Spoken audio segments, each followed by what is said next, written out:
क्रिया। आओ पहचाने। नीचे दिए गए चित्र के आधार पर रिक्त स्थानों की पूर्ति करिए। पेड़ पर आम, तोता आम, बंदर आम नीचे, माली पेड़ के नीचे, 2 बच्चे पेड़ पर।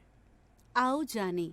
ऊपर लिखे वाक्यों में रिक्त स्थान में लिखे गए शब्द काम के करने या होने का बोध करा रहे हैं। ये सभी क्रिया दर्शा रहे हैं। क्रिया का अर्थ है काम। कहने का तात्पर्य यह है कि जिन शब्दों से किसी काम के करने या होने का पता चले वे शब्द क्रिया कहलाते हैं। लिंग, कारक तथा वचन में परिवर्तन होने पर क्रिया का रूप भी बदल जाता है।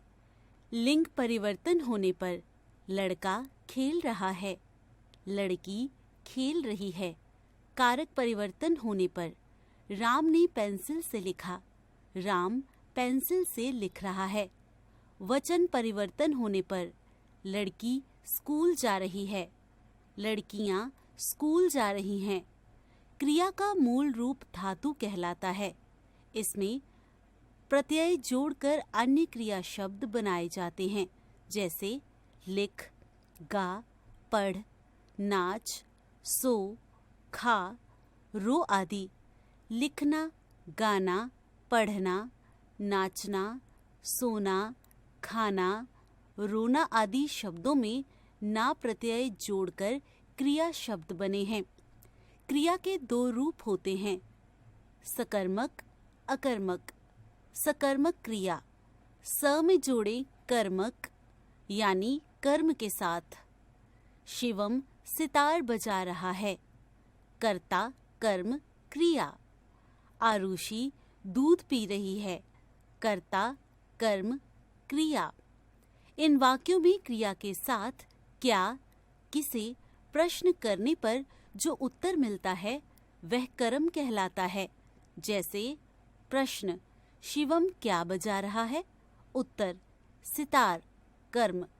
प्रश्न, आरुषि क्या पी रही है? उत्तर, दूध, कर्म। अर्थात जिस क्रिया में कर्म पाया जाता है वह सकर्मक क्रिया कहलाती है। जैसे यशवीर पुस्तक पढ़ रहा है। प्रश्न, यशवीर क्या पढ़ रहा है? उत्तर, पुस्तक, कर्म।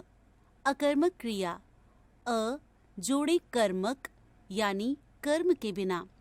वाणी रो रही है, कर्ता क्रिया। पक्षी उड़ रहे हैं, कर्ता क्रिया।